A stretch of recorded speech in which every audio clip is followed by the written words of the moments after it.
네. 자, 그러면 계속해서 기타 소득, 열거된 기타 소득이 또 뭐가 있는지 한번 보도록 하겠습니다. 자, 지금까지 아까 시간은 이제 총 수익 금액의 60%가 필요 경비로 인정되는 기타 소득들을 강연료, 특별히 이제 강연료가 가장 시험과 관련이 있어요. 60%짜리에서는. 자, 그 다음에 이제 또 특별한 게 또 열거가 되어 있는데, 서화나 골동품의 양도에서 발생한 소득이다 이랬단 말이에요. 우리가 서화나 골동품의 양도는요, 양도소득세로 보지 않아요. 네. 우리가 토지나 건물 같은 건 양도소득세로 보지 않습니까? 양도소득세는 종합과세가 아니죠. 분류과세예요. 그런데 서화나 골동품은 이건 서화나 골동품의 양도는 양도소득으로 과세하지 않고 기타 소득으로 과세합니다. 그래서 서화 골동품 양도에서 발생한 소득은 필요경비를 아주 많이 해줘요. 왜 이렇게 많이 해주는지 모르겠어요. 네. 의도는 모르겠는데 하여튼 필요경비가 굉장히 많습니다. 자, 그 양도에서 발생한 소득의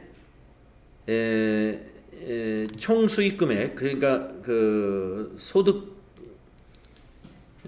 골동품을 팔아서 만약에 1억에 팔았다 그러면 1억이 총 수익금액이에요. 1억이.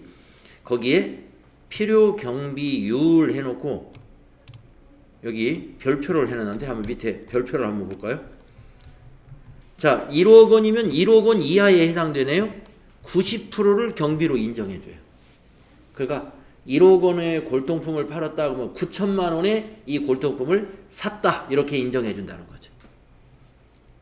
그 골동품을 1천만 원에 실제로 샀다 하더라도 실제 필요경비보다 9천만 원 필요경비 인정받는 게 훨씬 유리하죠. 그러니까 아니야 이거 필요경비 1천만 원이야 이렇게 신고할 사람이 누가 있어요? 9천만 원 인정해 주니까 90% 법에서 이렇게 정해놨습니다. 근데 1억 원을 초과하는 거면 어떻게 되느냐? 1억 원까지는 90%, 초과한 금액은 조금 필요경비를 좀 10% 더 깎아가지고 80%만 필요경비 인정해 준다. 아무튼 대개 90% 최고 90%까지 되는 겁니다. 그런데 1억 원을 초과하더라도요. 보유기간이 10년 이상이면 그냥 다 90% 인정해 주는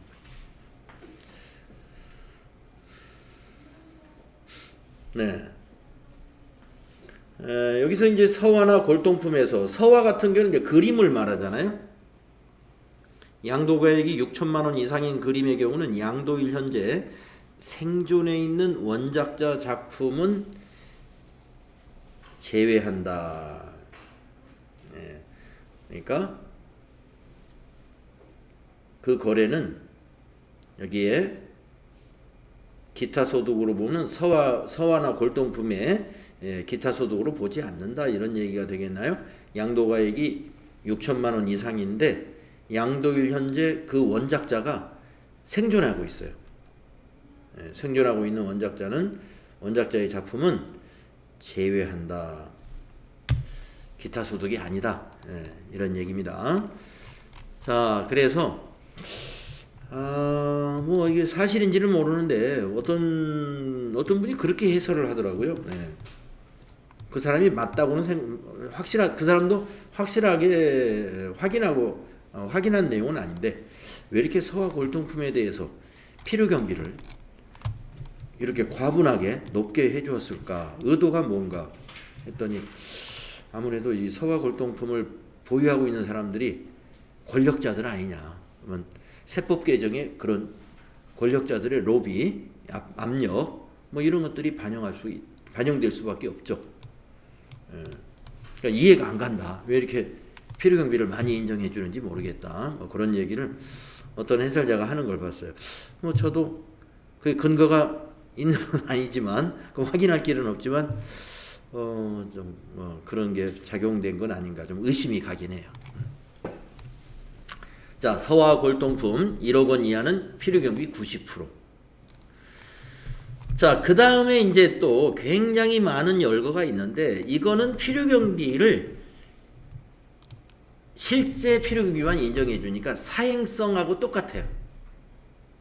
우리 아까 기타소득 열거의 첫 번째, 두 번째가 막권하고 슬롯머신 그 당첨금이지 않습니까?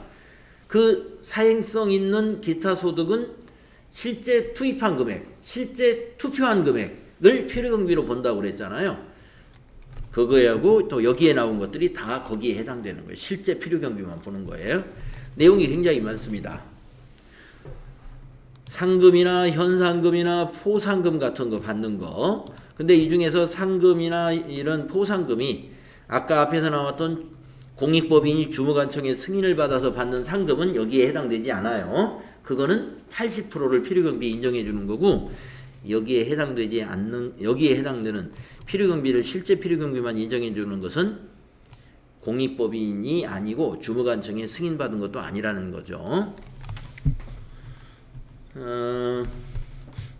그러면 이제 뭐 상금, 뭐 이제 사행성인 상금이 뭐가 있을까요? 사행성 상금.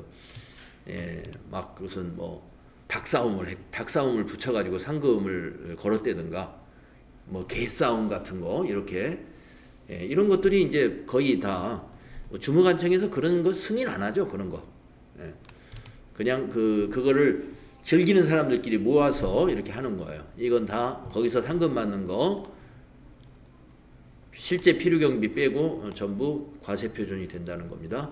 복권, 복권도 좀 약간 사행성이 있는 거죠. 그래서 실제 필요경비만 인정합니다. 그 다음에 사행행위 등 규제 및 처벌특례법에서 규정하는 행위에 참가해서 얻은 재산상의 이익. 이거 좀 폭넓게 적용을 했어요. 그 다음에 저작자 또는 실현자, 음반 제작자, 방송사업자 외의 자가, 그러니까 자기가 만든 게 아닌 거예요.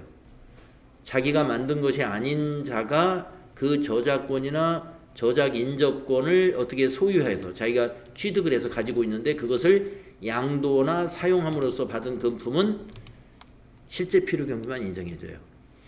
아까 저작자가 자기가 직접 제작한 것을 양도하거나 사용함으로써 받은 대가는 필요경비 60% 인정해 주는 거였죠.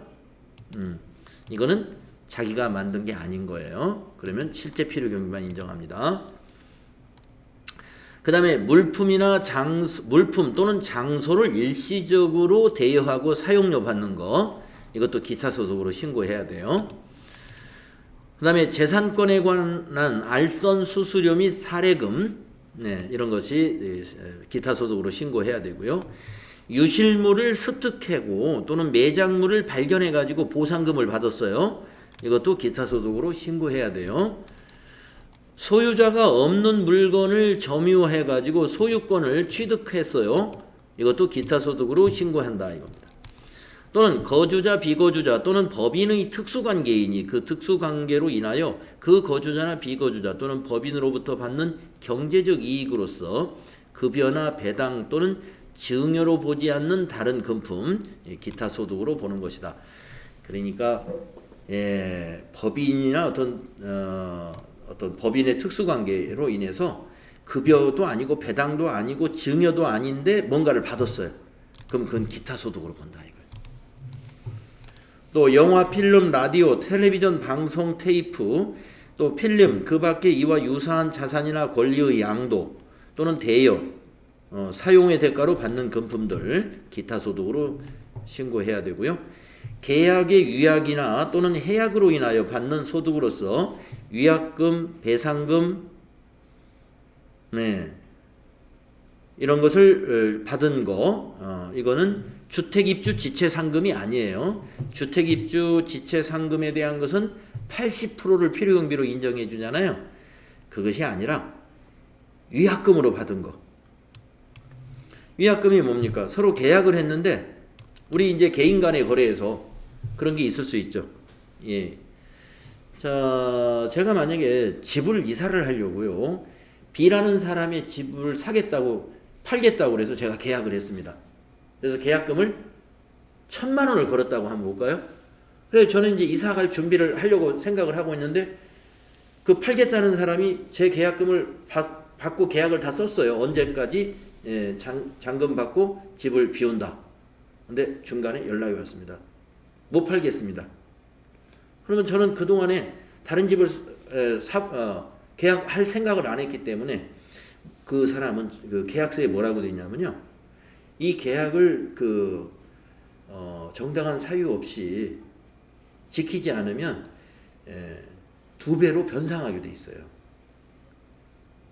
그러면 저는 이제 그 사람에게 제가 계약금 준 1,000만 원을 돌려받는 게 아니라 그러면 2,000만 원을 달라. 그래가지고 계약을 취소해주면 제가 끝까지 달라면 받아낼 수 있습니다. 만약에 상대방이 안 준다 그러면 변호사라도 사서 달라고 하면 받아낼 수가 있어요. 그래서 제가 받았다고 보겠습니다. 그러면 제가 1,000만 원이 공돈이 생겼죠. 그게 이거예요. 계약의 위약이나 해약으로 인해서 지급받은 돈입니다. 실제 필요경비만 인정해주고 실제 필요경비가 거의 없죠. 이런 거는. 그래서 모두 기타 소득 금액에 포함된다는 거죠. 사례금으로 받은 거 이것도 기타 소득에 포함이 됩니다. 이런 거 고맙습니다 해서 사례금 받은 거. 그 다음에 소기업 소상공인이 공제 부금을 해지하고 일시금으로 받았어요. 네. 우리가 소기업 소상공인 개인사업자를 말하는 거예요. 개인사업자. 개인사업자가 공제를 들었다가 해지했어요. 일시금. 그거 기타 소득. 기타 소득.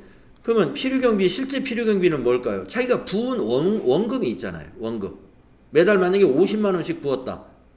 10개월 부었다. 그러면 500만 원을 부은 거죠. 그게 필요경비예요.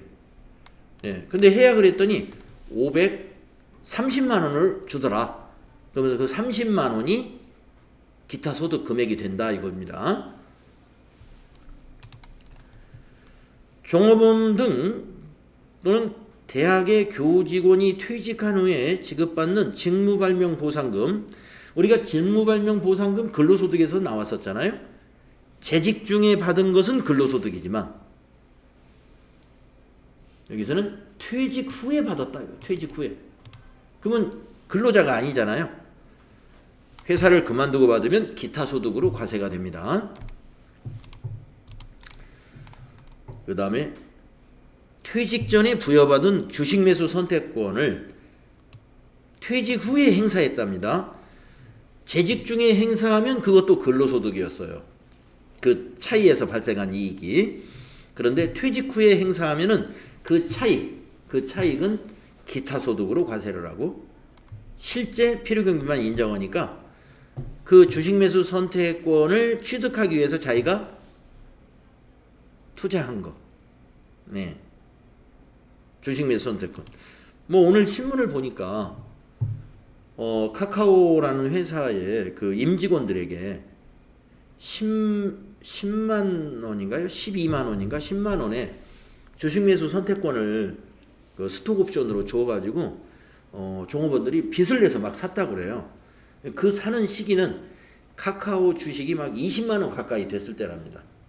그러니까 종업원 입장에서 회사가 우리에게 싼 주식을 살 수 있는 기회를 주는구나 라고 해서 회사가 주식을 찍어가지고 막 주는 거니까 지금 현재 시가가 20만 원 가까이 되니까 일단 더블로 보는 거 아니겠습니까? 그런데 그게 함정이 있었어요. 못 팔아요. 일정 기간. 이게 몇 년인지 모르겠는데 현재 팔 수가 없답니다. 근데 요새 경제신문을 보면 카카오가 지금 주식값이 10만 원도 안 가요. 한 20만 원 가던 게 지금 9만 원인가 8만 원으로 떨어졌습니다. 곤두박질을 했거든요. 그래가지고 지금 그 내부에 있는 회사원들이 말이죠. 지금 난리가 났습니다.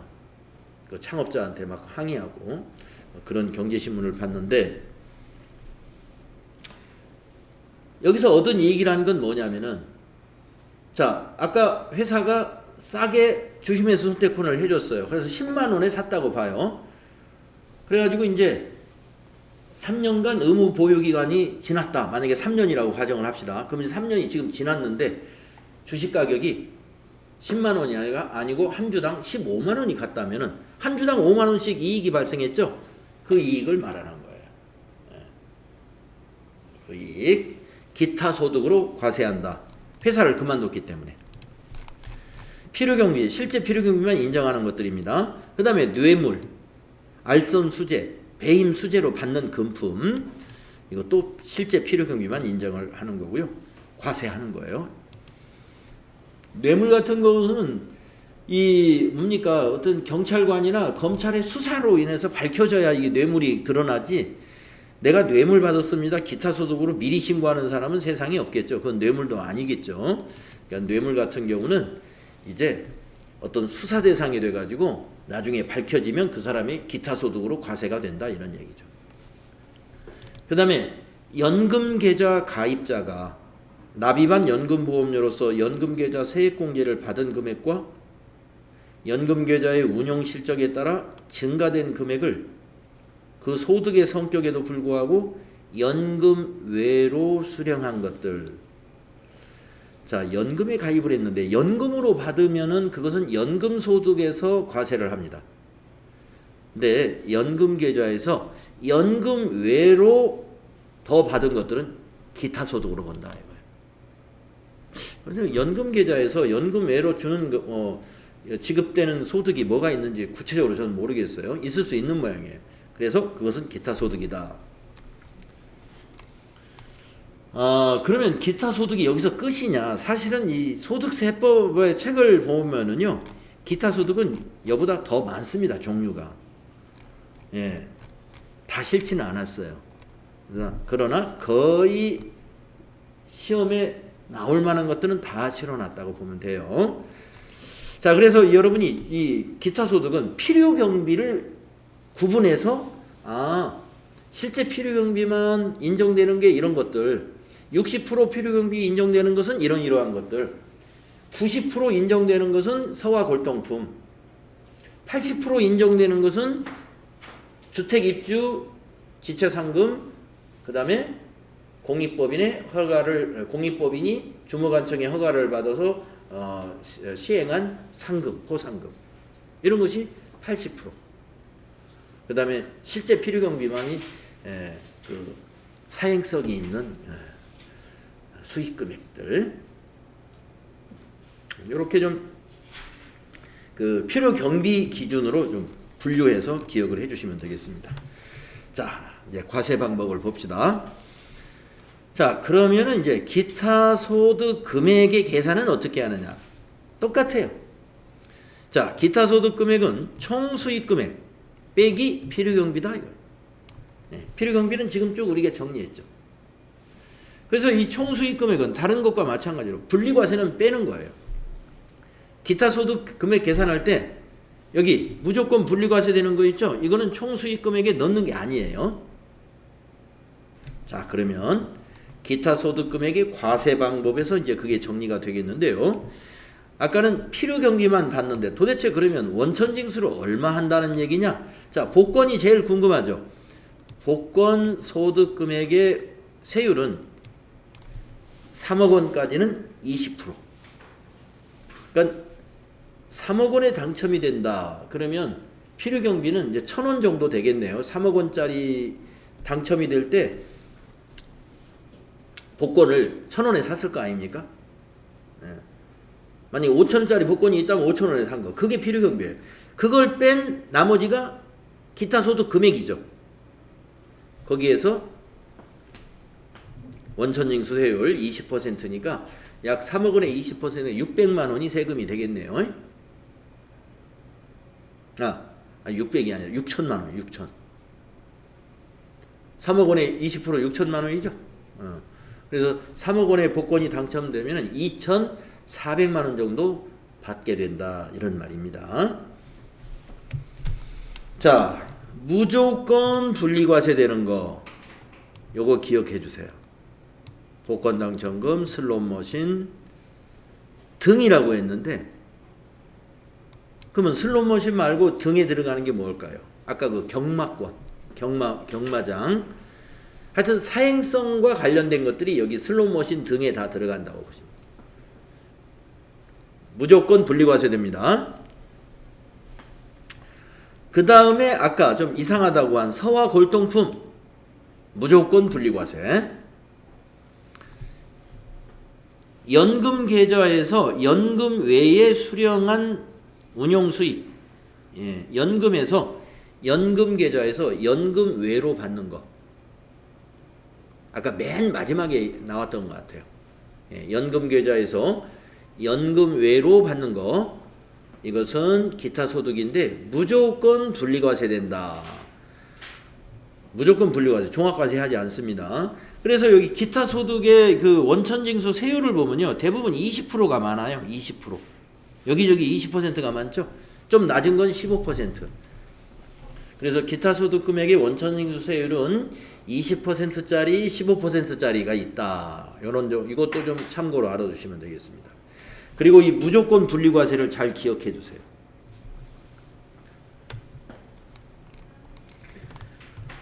그 다음에 무조건 분리과세를 기억한다면 무조건 종합과세도 또 중요합니다. 그러면 무조건 종합과세는 우리가 기타 소득 중에서 어떤 것이냐면요, 도저히 원천징수 할 수 없는 거를 여러분이 생각해내면 돼요. 뇌물을 원천징수 할 수는 없는 거잖아요. 그러니까 종합과세 해야죠. 또 알선수재, 배임수재. 자, 뇌물이나 알선수재, 배임수재가 다 이게 경찰이나 이런 조사에 의한 그런 상황이잖아요. 이렇게 어떤 수사에 의해서 기타 소득이 발견되는 것들이 다 뇌물, 알선수재, 배임수재라고 보고 이거 무조건 종합과세 한다는 거 기억해 주시고요. 그 다음에 원천징수가 안 되는 게 하나 있어요. 계약의 위약으로 인해서 발생한 그 위약금, 아까 제가 1,000만 원 더 벌 수도 있다는 거죠. 상대방이 계약을 안 지키면 이것도 원천징수가 불가능한 겁니다. 계약을 누가 위반하리라고 미리 알 수가 없는 거죠. 그러니까 원천징수를 할 수 없는 거니까 원천징수를 못 해요. 그러지만 조건부 분리과세를 해준다. 그러면 여기서 조건부 분리과세는 뭐냐?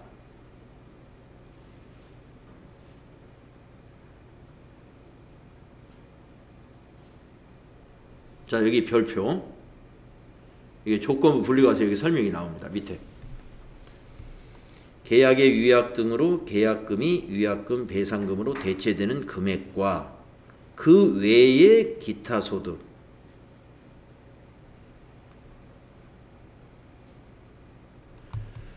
자, 원천 징수된 소득에 한한다 하면은 그 외의 기타 소득이 이런 거예요. 이거의 소득 금액이 연간 300만 원 이하이면서 원천 징수가 된 때에는 분리과세를 또는 종합과세를 자기가 선택할 수가 있다 이 말입니다. 그러니까 여기 가운데 있는 무조건 종합과세는 무조건 종합과세 해야 되고, 밑에 있는 거 요거는 연간 300만 원 이하이면 분리과세 선택이 가능하고, 종합과세 받고 싶으면 종합과세 하고. 그래서 요 연간 300만 원 요거 기억을 해주세요. 이거 위약금, 배상금 포함해서 계약의 위약으로 받는 소득 이거 포함해서 나머지 기타 소득 금액들이 있죠. 뭐 강연료라든가 뭐 여러 가지 있지 않습니까? 이거에 소득 금액이니까 뭐예요? 소득 금액이라는 것은 필요경비를 뺀 것을 얘기하는 거예요. 기타 소득 금액이니까 필요경비 뺀 것이 300만 원 이하이면 분리과세 선택할 수 있다. 요거 기억을 해주세요. 그래서 기타 소득 금액의 마지막 부분 요거 중요합니다. 과세 방법. 무조건 분리과세해야 되는 것과 무조건 종합과세 되는 거, 그 다음에 조건부 분리과세 되는 것은 연간 300만 원 이하 있을 때 분리과세를 선택할 수 있는 것을 말한다. 이게 기타 소득의 마지막 정리 사항이 되겠네요.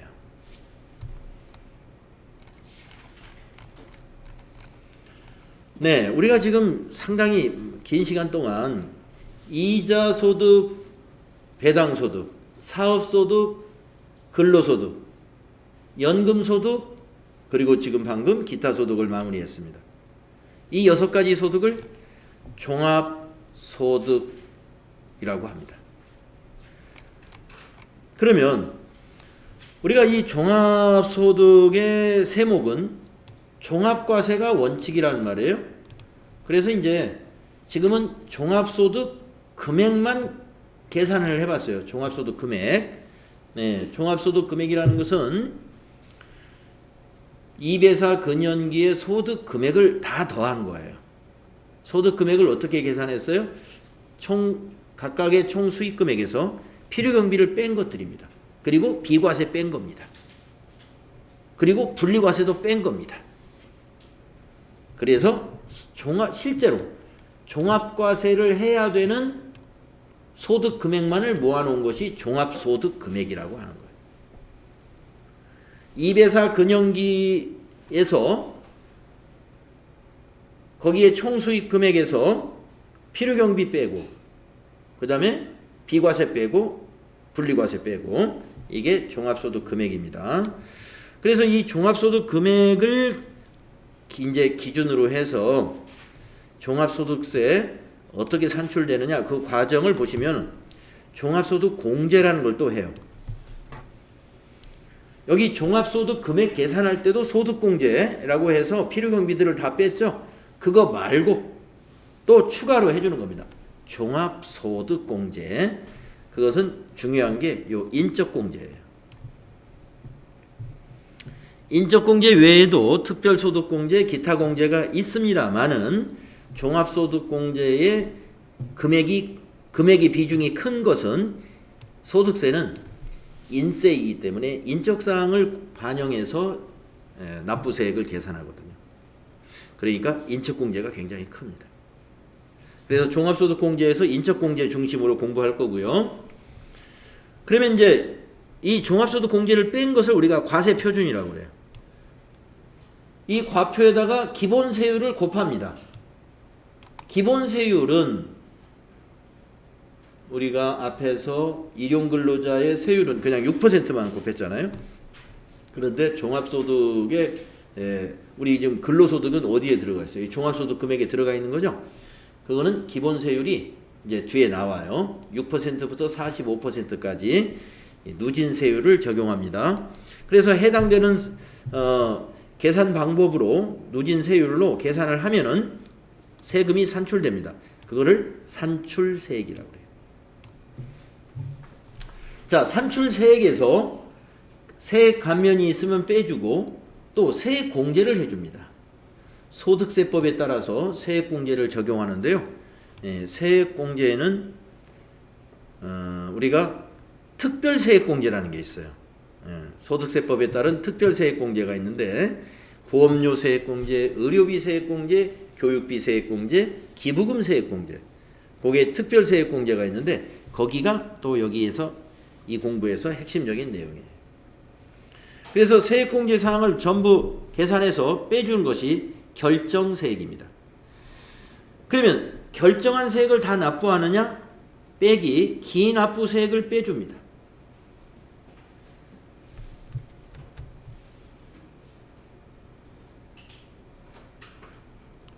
기납부세액이라는 건 뭐냐? 우리가 이 종합소득 금액이라는 것은요. 종합소득 금액에는 여기 원천징수들이 많이 들어가 있잖아요. 원천징수. 그 원천징수한 세금이 기납부세액이에요. 그래서 기납부세액을 뺀 것을 결정세액에서 기납부세액을 뺀 것을 그렇죠. 결정세액에서 기납부세액을 뺀 것을 우리가 납부세액이라고 해요. 마지막으로 납부세액.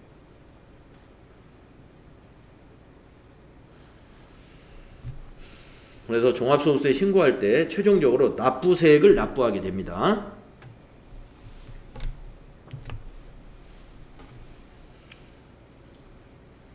시험에서는 이 결정세액이 산출되는 과정 여기에 대해서만 출제를 하고 있습니다. 그래서 이제 종합소득 금액은 앞에서 열거한 6가지의 소득 금액을 다 더한 거예요. 소득 금액을 다 더해 가지고 이제 종합소득 공제를 해야 되는데, 종합소득 공제의 핵심적인 내용이 인적공제다 이거예요. 인적공제. 이거 여기 아주 중요해요. 그래서 인적공제는 몇 가지가 있느냐? 크게 2가지가 있습니다. 기본공제, 추가공제. 이 2개를 더해서 인적공제라고 그래요. 기본공제와 추가공제를 더해서. 인적사항이기 때문에, 인적공제는 말 그대로 인적인 것이기 때문에 소득자의 그 인적관계를 조사합니다. 그래서 누가 공제 대상자냐, 기본공제 대상자냐면은 첫째 본인, 자기 기본공제. 나는 아무도 부양가족이 아무도 없다 그러면 혼자 150만 원 공제 받는 거예요.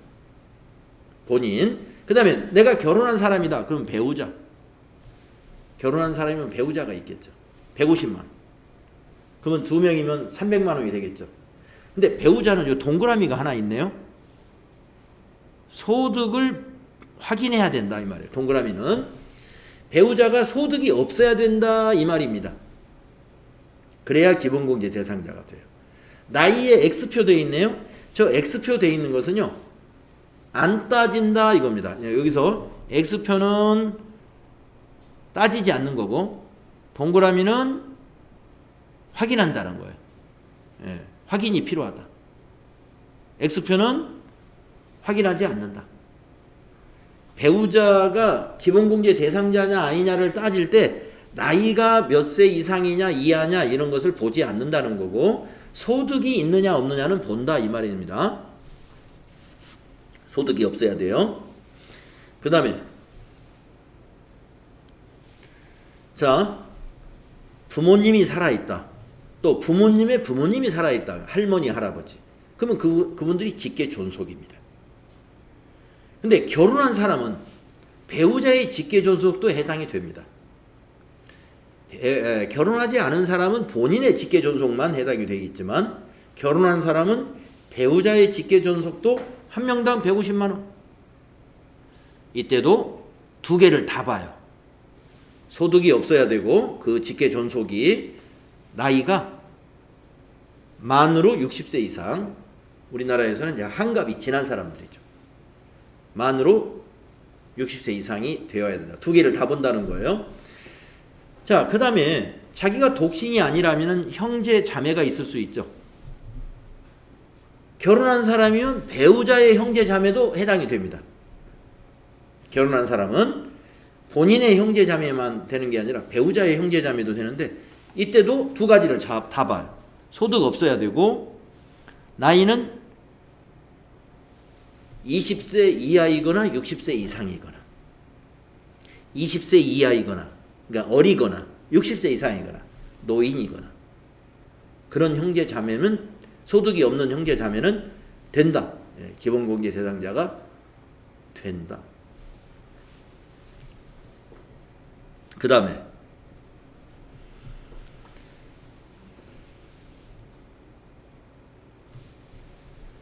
직계 비속, 입양자 포함. 직계 비속이라는 것은 밑으로 있는 거죠. 이렇게 결혼한 사람들이 직계 비속이 있죠. 결혼한 사람. 그래서 자녀를 말하는 거예요. 자녀.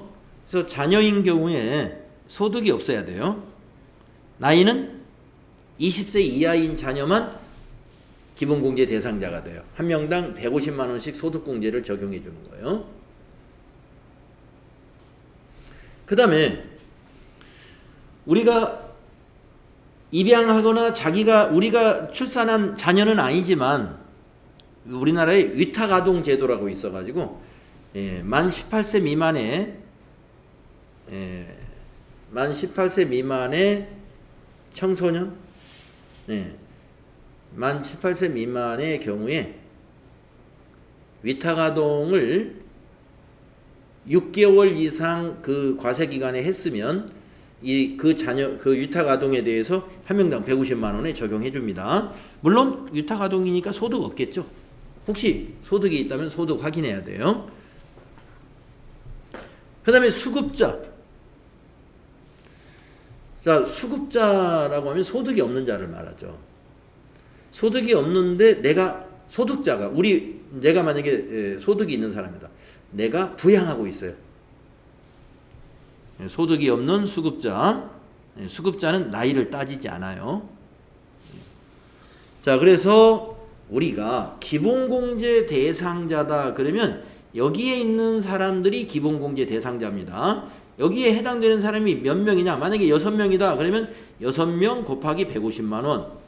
그래서 900만 원이 소득공제 금액이 되는 거예요.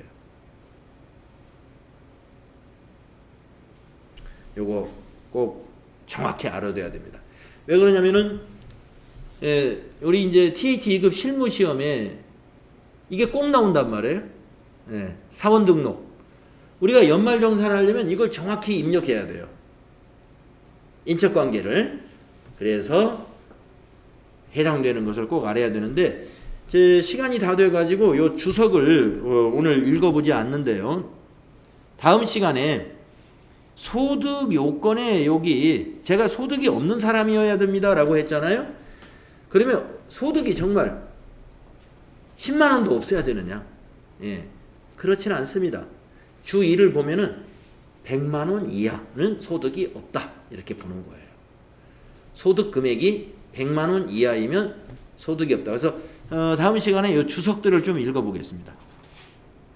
여기 주석들 다 읽어봐야 되고요. 그 다음에 추가 공제 설명을 해드릴게요. 다음 시간에.